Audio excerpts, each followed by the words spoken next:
we started I started the company with having a value-based business in mind from the start, and that makes it so much easier to really align all your whole journey and all your values towards this one point. And when we were awarded the Corporate Social Responsibility Award, it was really it's just a recognition of all the work you've done without really wanting recognition. It's just you do it because it makes sense. It's my why.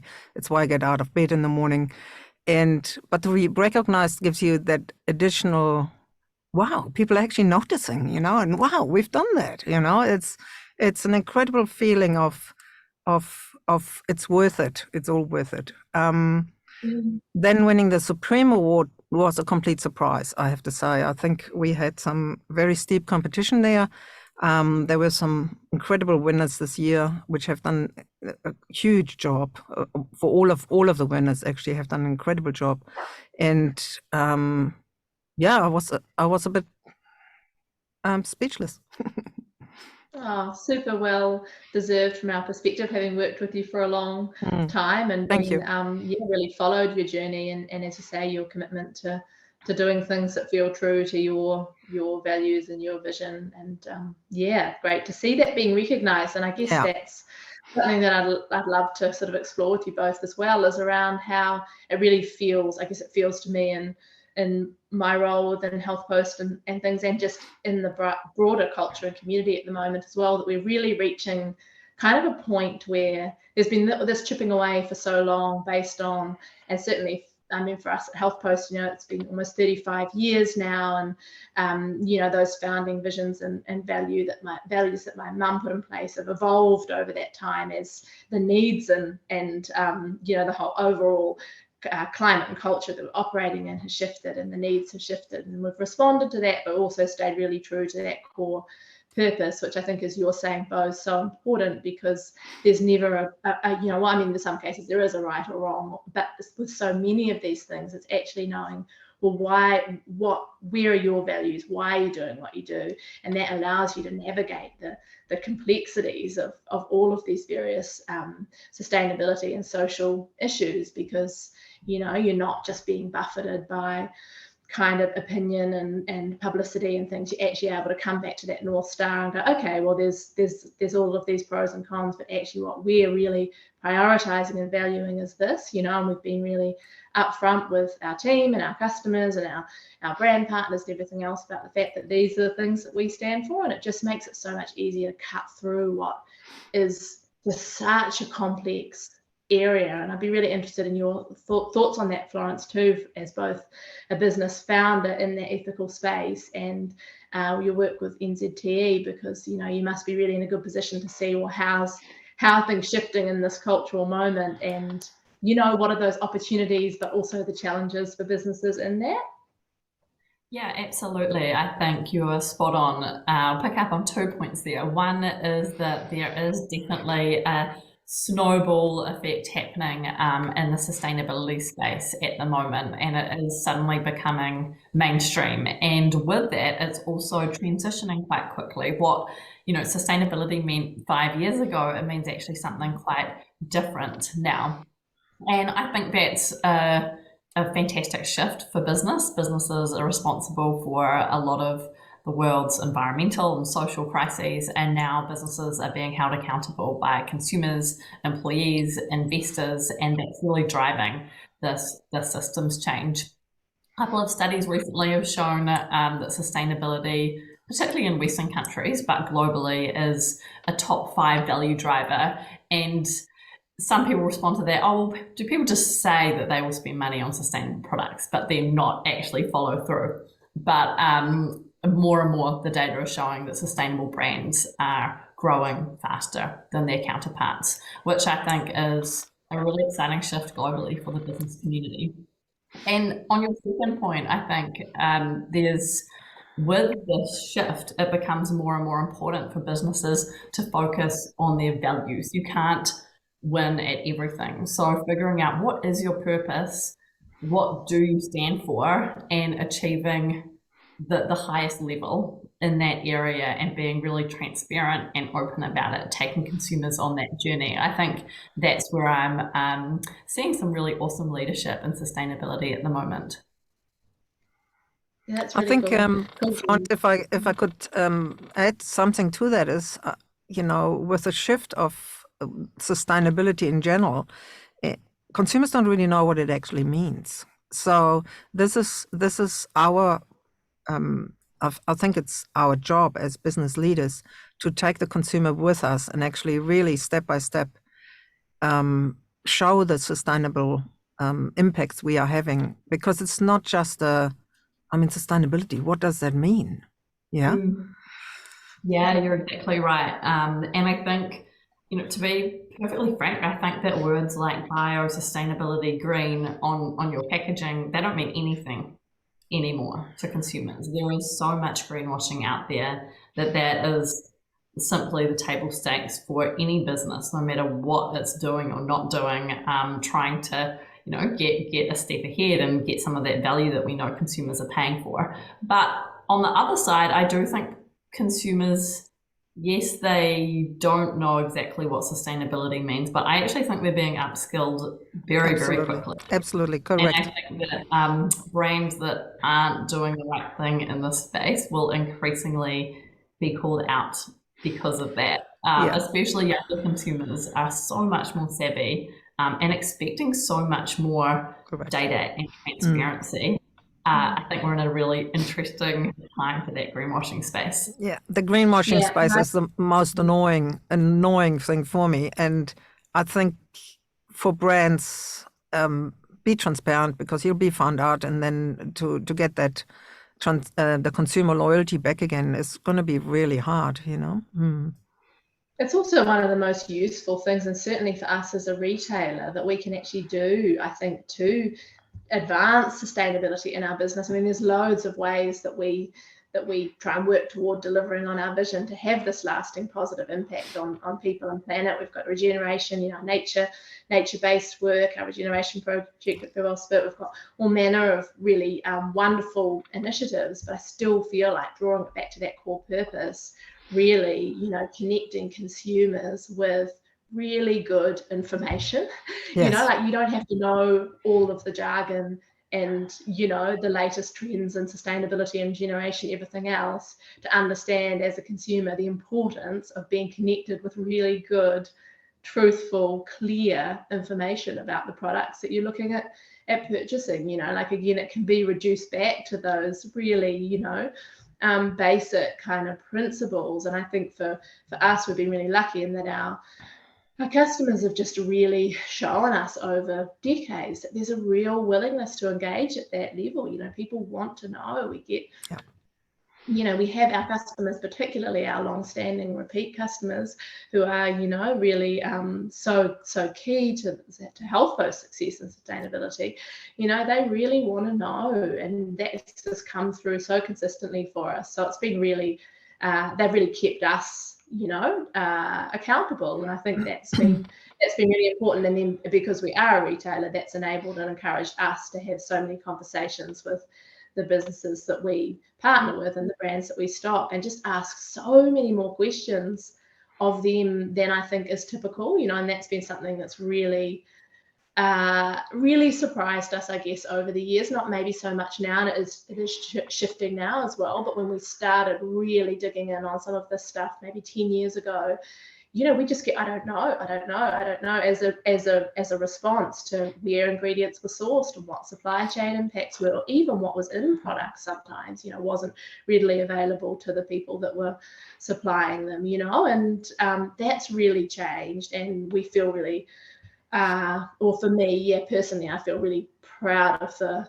the work that we've done in helping to shift that. Where businesses, brands that are looking to be stocked in an ethical retailer, expect to actually be able to answer some of these harder questions that, it felt like a few years ago, that expectation wasn't there, and then to be able to connect consumers with that information and the knowledge that, again, there's maybe not going to be a perfect solution in all of these product categories, but at least people have good information and better choices to be able to actually decide for themselves what is most important and where they want to spend their money. Because if we can't empower that shift, we're not gonna be able to make the changes that we need to make. Totally. And I think go on. There you go. What do you think would be key points which you look for in brands and which you pass on to the consumer to give them the confidence that they've found a truly ethical and sustainable brand?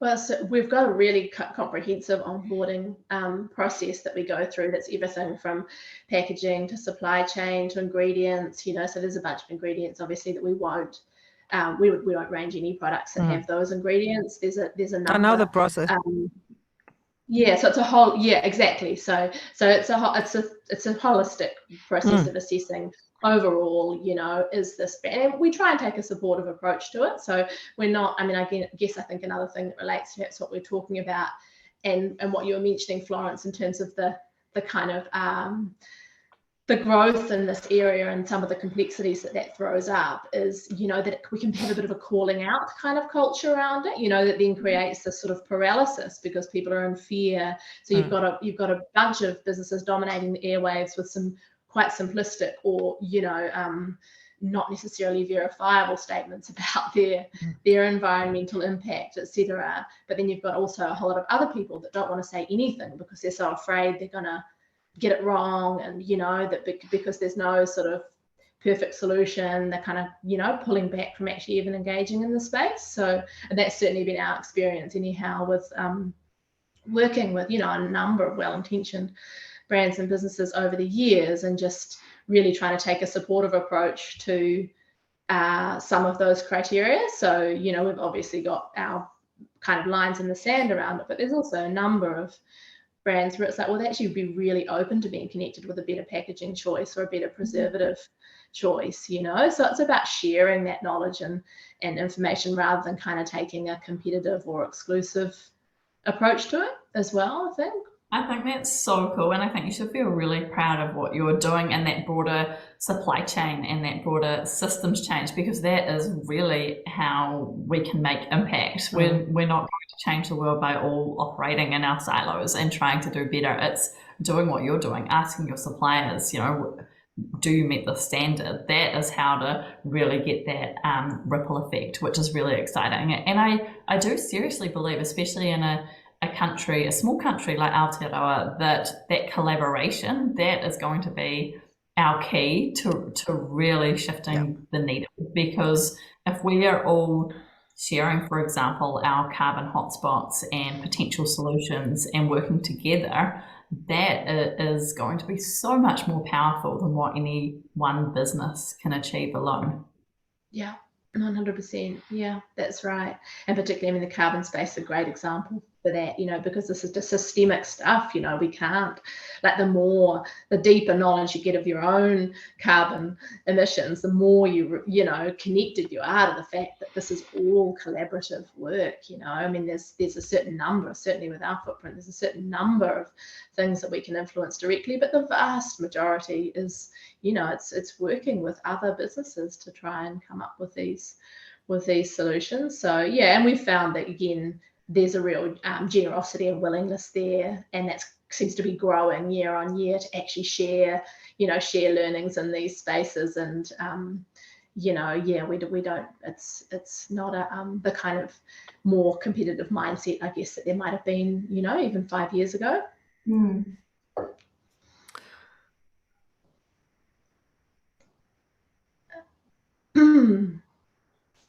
Would you want to tell us a little bit about Chia Sisters? I'm sure you've talked about this at length already, Florence, in so many different ways. But and you guys have done some amazing things in terms of establishing and growing a business that stayed really true to its values. And just interested, in any kind of particular learnings from that people could learn from, I guess. Yeah, absolutely. I think it comes back to what I was saying earlier around the definition of sustainability changing. When when we founded Chia Sisters 10 years ago, we said that sustainability would be a core value, and it's easy to say that as a small business, but people ask, like, what is that going to look like as you grow, as you start exporting around the world? And we really tried to flip that mentality on its head and think, actually, how much more impact could we have as we get bigger? How can we use our impact to support our growth and our growth to support our impact? And that's really been the mindset that we've had from day one. And I think it's put us in really good stead. There's been some huge step changes in our business, like going from a contract manufacturing model where we were outsourcing our production to bringing that in-house. And when we did that, we had to move into our own factory. And that was a very expensive and risky transition for us. But we decided that sustainability would have a seat at the table because that was a major business decision. And through that process, we lined our new factory with solar panels. We hired amazing staff and we paid them the living wage, whereas that factory staff had previously been on minimum wage. And we really tried to keep sustainability at the fore through a really difficult time. And I think that has just paid off in dividends over the years, because we've been able to stay true to that value as we grow. And I think that's really been a core part of our success. Awesome. Yeah, no, that's great. It's great. And I think, it's so interesting often to look at those challenges and those risks. And I'd love to hear from you on that too, Bo. Like, you know, I think there's examples as well. There's one that comes to mind for me that I'd love to share. But Bo, do you feel like those moments when you look back, again, when you've been doing it for a few years and you look back, like you're saying, Florence, and kind of go, okay, that was the point at which we actually had to take a bit of a risk and take a bigger step than maybe felt totally comfortable at the time on the basis of what it is that we're really valuing, and then how that kind of shakes down in the longer term. Did you have anything on that, Bo, that you wanted to Oh, yeah. add? Look, I mean, I started Absolute Essential also 35 years ago, so it's one thing HealthPost and Absolute Essential have in common. It's a long time, it's 3.5 decades. And so one of those key moments for me was actually, I was European born and I studied aromatic medicine in France, and we had some suppliers, and I traveled through Africa and I proceeded to meet some of those suppliers. And it just was profound to notice, and that's probably where my sustainability and there must be a better way journey started.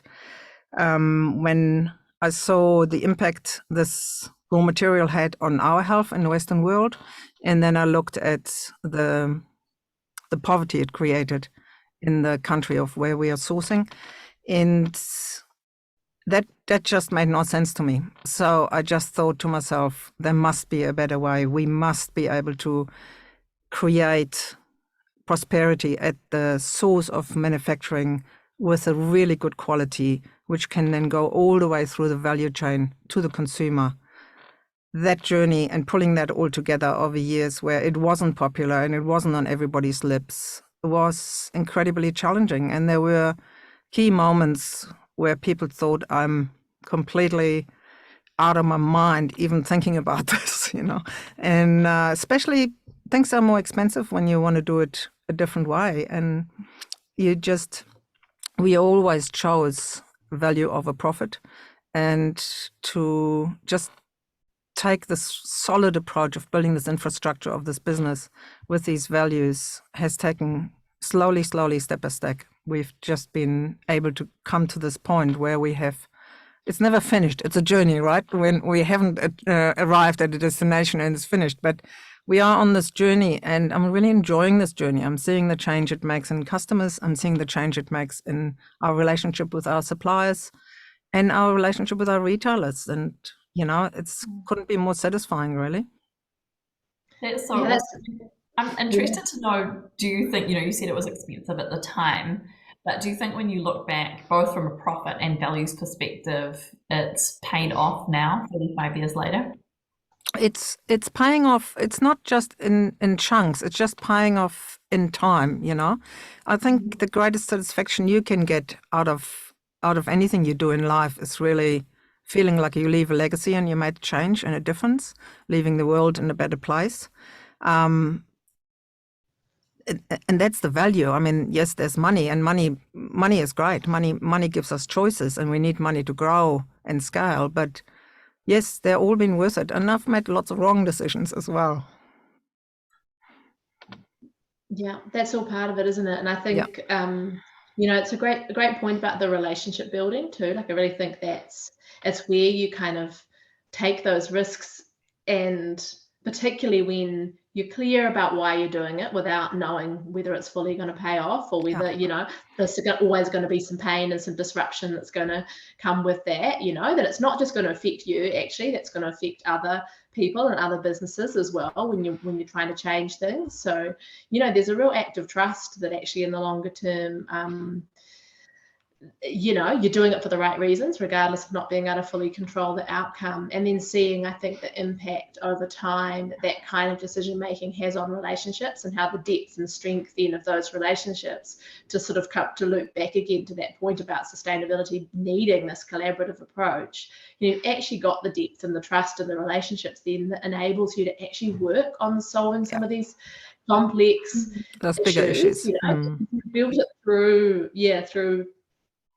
integrity and honesty in the way that you relate, but also through those difficult times. I think, a real example of that for us, I think, was when we first introduced our ingredient standards, quite a few years ago now, but it was the culmination of, and we'd always had informal ingredient standards operating, but we decided it was really time to do a really big piece of work around it. It was a year or two in the making in terms of the naturopathic research and things that went into it.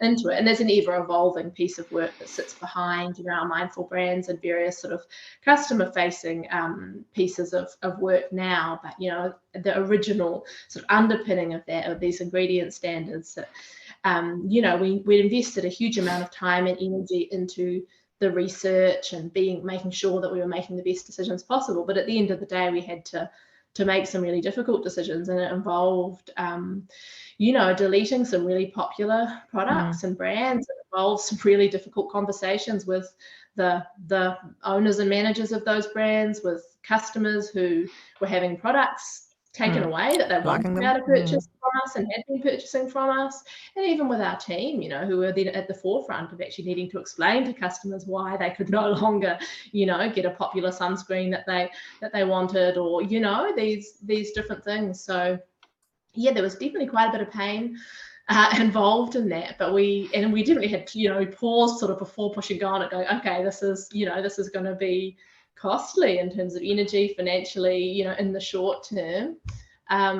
But within a year or two, I think it was so clear that, the respect and leadership within the industry, even from those brands that might not have liked or agreed with all our decisions at the time, really, lifted up those relationships and that leadership position in the industry, and with our customers as well. And I think most, perhaps poignantly for me, with our team, again, even those that wouldn't have agreed with those individual decisions necessarily at that, at that specific level, really spoke to being proud to work for a business that actually put its values before profit, in these really tangible ways that they experienced, because they were actually involved in managing, those decisions and the fallout of those decisions. And I think that the accumulated goodwill and trust that was built through that process just so outweighed,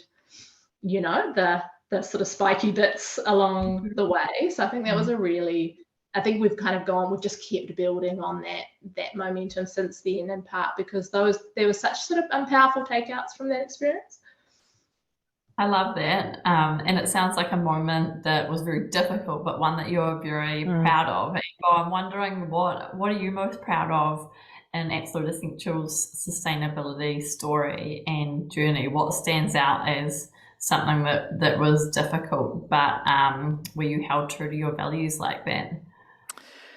I think the most proud I am in regards to Absolute Essential is that we're living and breathing what we believe, and we're setting an example, and just the example that it actually can be done for a business our size, which hopefully leaves everybody in the bigger business world speechless and they don't have any more excuses and get on with it. I really feel that we as business leaders need to lead the industry. We need to lead the customer for a better future. We're actually running out of time, so we really need to get going. Everybody on board. Yeah. It's a great. Sorry, go on. No, you go. I mean, what's the greatest learning is, I guess, the greatest challenges I've always had is like, oh no, you can't do that. No, why would you do that? It's going to cost so much money. Oh no, that's not possible. That doesn't exist. And the no's gave me the greatest inspiration to find yeses. I like the word yes. And I think there are yeses. You just need to be open to find them, so there are solutions. And I live in the future. I don't live in the past. The past is something I learned from and move on, so the future is where we make the changes. I think, that's a great point that I would like to pick up on there too, Bo, and I'd be really interested in your perspective on it through, your role at NZTE as well. Florence, is, I think like we're a nation of small, medium businesses, aren't we? Largely small businesses. And I think that's something that, and I get, we're lucky enough to have the opportunity to talk quite often to businesses about our nature regeneration work through the HealthPost Nature Trust, and kind of which we formed to take the lead in partnership of regenerating the biodiversity and the landscape at Wharariki and Whewell Spit, and which is very near to our Collingwood operational hub. And I think one of the things that I really want to try and get across about that project, but it applies to all the areas we've been talking about as well, is that, you don't have to be a really big business to be, like, if you trust that actually, again, to come back to that theme of collaboration, that there is so much energy in our communities for change right now. You can, as a smaller or medium-sized business, as you're saying, Bo, you can actually put a stake in the ground and take the lead on these things. And, our experience has been overwhelmingly and far more than we would have expected, that other people will get on board with that vision. And I mean, I'm sure you have some opportunities in your role, Florence, to have these conversations with businesses as well. It's like you don't have to wait until you're a Kiwi bank or, you can actually out.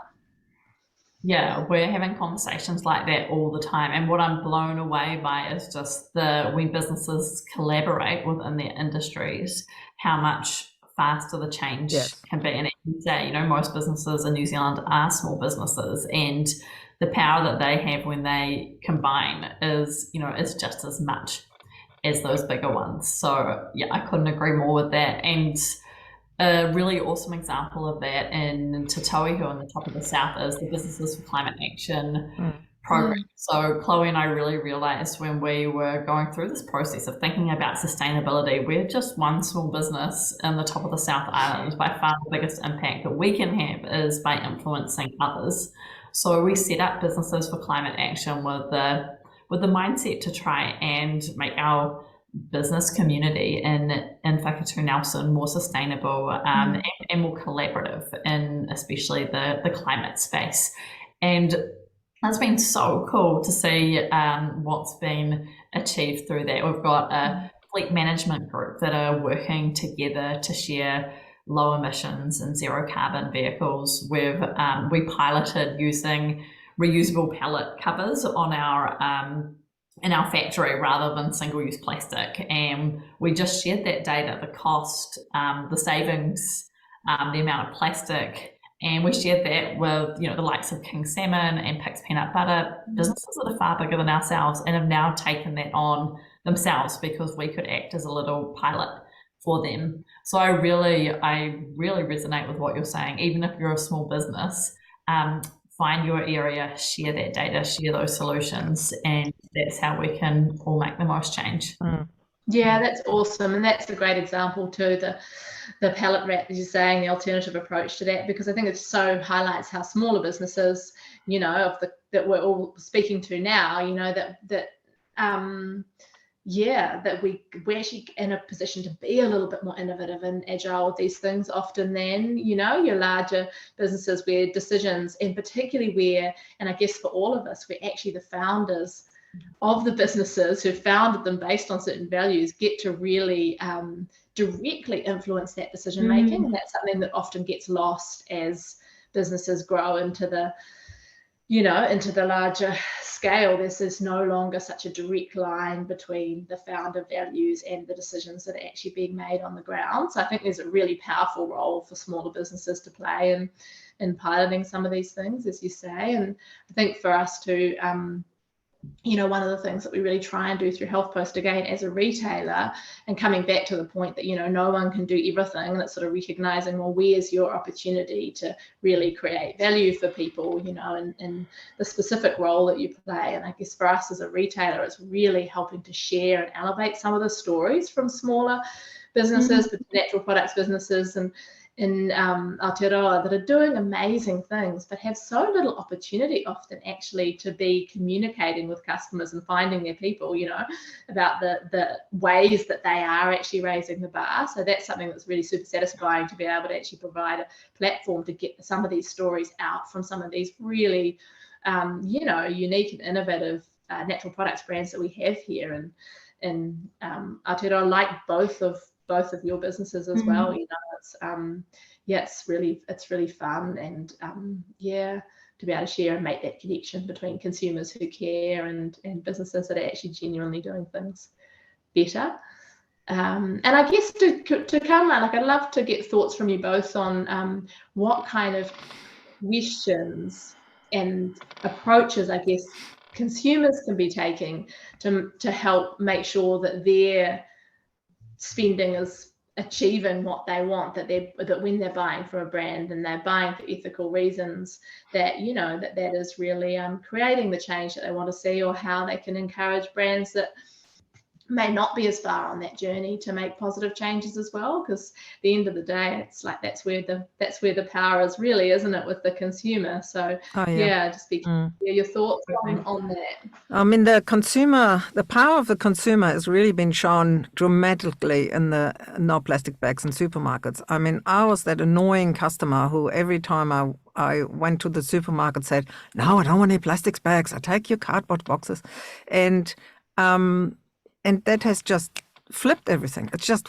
the change was so fast when the consumer wanted it that every retailer needed to keep up with it. And it's the same, really. I think the consumer, they are looking for congruency. They're looking at the company's presentation, the company's product in general, the ingredients, but they're also looking at the social media feed and how they're communicating with customers. I think the transparency is more and more important for consumers, from the supply chain all the way to how they operate their business, their ethics, their values. I think official recognitions like awards and certifications are also really important to give the consumer the confidence that they are supporting the right brand. So it's a combination of all of those things which make them awesome people to work. I mean, we are working for consumers, really, so it makes it awesome to work for consumers which are really knowledgeable and appreciate what we do. I absolutely agree with that. And I think the number one thing I would say to consumers is you have the power. Yeah. Businesses only exist because of consumer spending. And, we know right now that if the world decides to stop using fossil fuels tomorrow, that those businesses wouldn't exist anymore. And I know that's simplifying things, but I think as a business owner, you understand that much more in depth. And sometimes I feel like consumers don't realize how much power they have. Yeah. Spend your money where your values are. And that is what makes businesses run and makes the economy run. And I think it's really, really confusing out there at the moment. There is so much greenwashing going on. And I think the most important thing is to think about what your values are. What do you want to support? And become an expert in that one thing. It's impossible. I work in the space, and I can't keep up with every different issue, you know, biodiversity loss and packaging. It's just, there's so much going on at the moment. So for consumers, I would say choose what it is. Do you want to support women-led businesses? Do you care about climate change? Become an expert in that one thing. Find the certifications that are real or the stories that are real, and support the brands that reflect that. And I think to your last point, Lucy, on the power of calling out brands for change, absolutely do it. And I think that's the power of social media now. Commerce Commission hitting up some brands for sustainability issues recently, and pretty quickly the CEO of those companies got in touch to dispute the claims and then say they were changing. But I mean, it's a very, very fast way to make change, to get something in the media. So if you don't agree with what's being, if you don't agree with a brand's values or with their alignment, post it on social media, get your friends to share it and like it. And I think that's one of the best tools that consumers have right now to make change. Yeah, no, agree. Yeah, that's right. That's that immediate accountability, isn't it?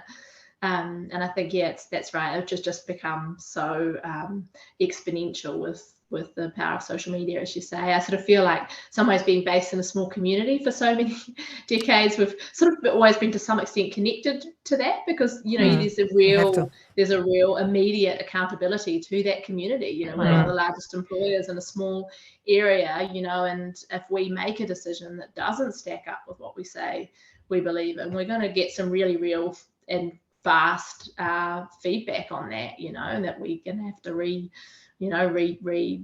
direct our energies. So I feel like that's absolutely amplifying that. So important, and that point about, you know, consumers really having the power. I mean, that's always in my mind, again, as a business owner, and possibly not as much as it should be as a consumer. It's hard to retain that realization as a consumer, but as a business owner, as you say, you know it so well. I mean, everything that we do, if we go out and plant trees out at Wharariki like we did on Friday, we're doing that because our customers care. You know, that's what makes that possible. You know, there's a direct line really between any of these activities that we take, not just from our own values, but also from the fact that actually there are enough other people out there that care, you know, about these things. So I think, just really taking every opportunity to connect people with that, and hence, as you're saying, Bo, the infuriation with the greenwashing. You know, it's just the worst. You know, particularly when you're taking those customers that do care and are prepared to pay more and do know what their values are and do try and shop according to those values, and then feeding them misinformation. You know, it's just like the most depressing sort of thing I feel like that's happening in the space. And that's not to say everyone's going to get it right all the time, and there are innocent mistakes that happen, and, you know, but we've all got to kind of do better, I think, and just in clear use of language as well. There's so much, I think, that's in terms of as a consumer, what we can do, just really like having that lens of critical awareness when it comes to the language that's being used. You know, if it sounds vague and it sounds a bit too good to be true, and it sounds, you know, you start, and again, I guess it's different for all of us, again, as business owners and working in the space. You know, your ear, it's just almost, you can hear it. You know, you can hear the slightly false note that comes through in, you know, the copy around certain things. And it's like, it may just be as much as exaggerating achievements, or maybe doing something great over here, but not mentioning that, you know, there's a whole lot of other areas in the business where perhaps those values aren't carrying through. When you look at sorry, Lucy, when you're looking at the corporate social responsibility, you know, which is the name of the award. I mean, social responsibility, some people just think about employment and how we treat our employees and stuff, but it's not that. I mean, corporate social responsibility is how do you communicate with your stakeholders, but also how do you communicate with your consumers? How transparent are you about what you say? You know, greenwashing doesn't really fall into that responsibility. I mean, our responsibility is to be as transparent as we can, to call it what it is in regards to what we've got in the bottle, what it's for, how is it used, and what impact it makes on this community in Nepal, for example, which can feed their family if you are buying that one product, so. Absolutely. Sorry? I was going to say on that, I don't think that consumers are looking for perfection. Every business is having some negative impact on the environment, and consumers understand that. And I think that they want to be taken on a journey, and they want transparency, and they want honesty. And far more than trying to say you're perfect, actually saying, hey, things aren't looking that good, but we've decided to do something about it. This is our plan. Hold us accountable. That is actually what's really resonating with consumers right now. So I think for businesses listening to this, don't be scared to open up and be transparent. That's actually how you'll get a greater connection with your consumers, and probably the best way for you to be held accountable with a sustainability plan as well. Yeah, couldn't agree more with that point. I think where we've gone out to our customers with this isn't perfect, these are the issues, this is what we're doing about it, we'd love your feedback, we've got the best engagement and response, and built the most trust with our customers through the imperfections, and being, I think businesses often tend to really underestimate people's ability to just hold those complexities. We all know that there are a huge number of challenges. We all know that things aren't perfect.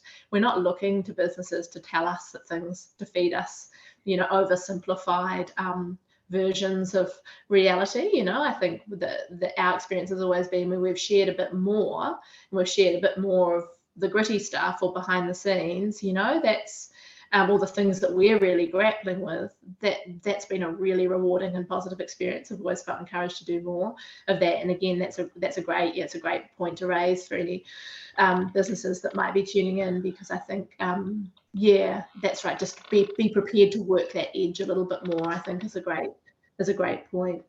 I mean, there's so much help out there, and people want to help.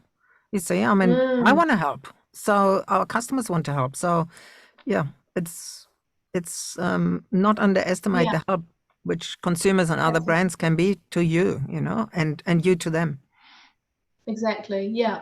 And that value of third-party certifications too, as you mentioned, Bo, and I loved that we've all been through the B Corp process, and that in terms of being a really good 360-degree, holistic assessment that doesn't allow you to just simply shine in one area whilst neglecting other areas, and within that provide so many helpful tools for actually, raising the bar and understanding what best practice might be in different spaces that might not be your strength, So we found that really valuable. And one thing that I thought of when you were talking about the customer side of it, Bo, is, that I loved that had a really strong customer stewardship section in it, because I think often, as you say, that's something that gets sort of slightly left out of the sustainability conversation, is actually that responsibility to our customers first and foremost, or not first and foremost, but as absolutely up there with, the environment and our team, and, that it's a really, key that we're doing the right thing by our customers and living up to those expectations and trust that's placed in us.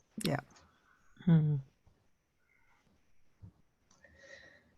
Oh well, I think we might just about be, unless do either of you have anything else you'd like to add about B Corp or about any of the things that we've talked about? Oh my gosh, there's so much I could add. Yeah, you go, Bo. Yeah, I think it's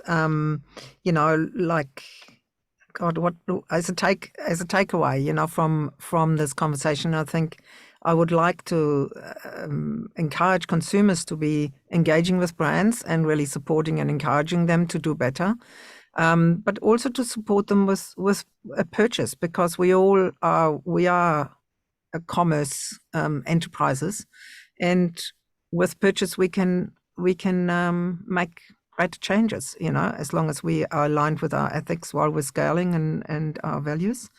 I would also think it would be great for consumers to just get that confidence of who they are as an entity within this whole puzzle of innovations which we're all in at the moment. I mean, we're reinventing the globe, really, and it's exciting times. It's scary times, but it's exciting times for us. And for brands to just, I mean, hey, pick up the phone, give me a call. If I can help you, I will, So just share the knowledge and help us all to make this little island and the globe a great place to live. Absolutely, I couldn't agree more, Bo. And I think businesses do have the power to solve some of the greatest environmental crises that are facing our planet at the moment. And there's so much free resources out there. Business owners like ourselves are all too happy to help. You've got the free B impact assessment. There's free carbon calculators on ECOS, on Toitu. Sustainable Business Work has a whole lot of resources. So don't be scared. Get started. Yeah. Awesome. Well, thank you both so much. I'm feeling inspired speaking to you both. So it's been really fun. Yeah. Really cool to compare notes from, our different experiences. So thank you for your time. Really appreciate it. Well, thank you very much. Thank you. Yeah, really inspired by both of your businesses. I've been following both of your journeys for a long time, and it's really exciting to have connected today. Oh, thank you. Likewise.